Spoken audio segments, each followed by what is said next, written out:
एक गुरु अपने शिष्य के अत्यधिक विकास से बहुत खुश हुए थे। उन्हें लगा कि अब शिष्य का मार्गदर्शन करने की कोई ज़रूरत नहीं है, इसलिए उस शिष्य को एक नदी किनारे बनी अपनी छोटी सी कुटिया में छोड़कर निकल पड़े।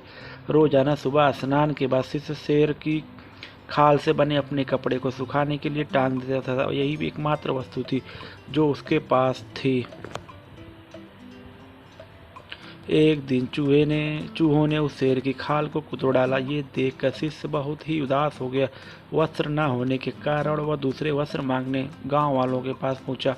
अगले ही दिन चूहे ने दूसरे वस्तु में भी छेद कर डाला। चूहे से परेशान होकर उसने एक भी बिल्ली पाल लिया। अब उसे समस्या चूहों से तो नहीं थी, लेकिन बिल्ली उसके लिए परेशानी का सबब बन गई।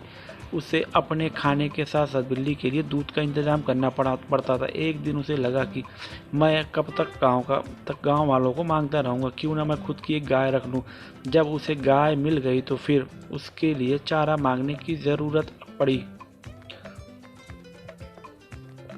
उसे लगा कि झोपड़ी में चारों ओर घास से इसका काम चल जाएगा, लेकिन इसके सामने गाय को चराने की समस्या खड़ी हो गई।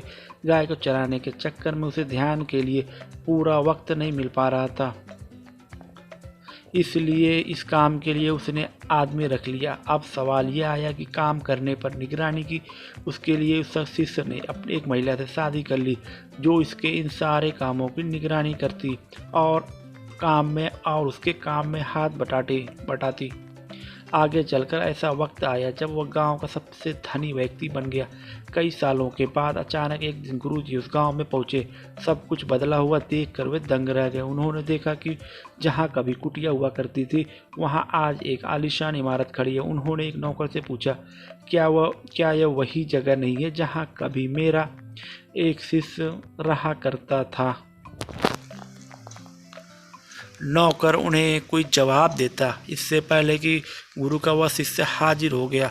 गुरु ने उसे पूछा, वत्स आखिर ये सब क्या है? इस पर शिष्य ने कहा, आपको विश्वास नहीं हो रहा है ना, लेकिन मेरे पास सिवाय इसके कोई दूसरा तरीका नहीं था।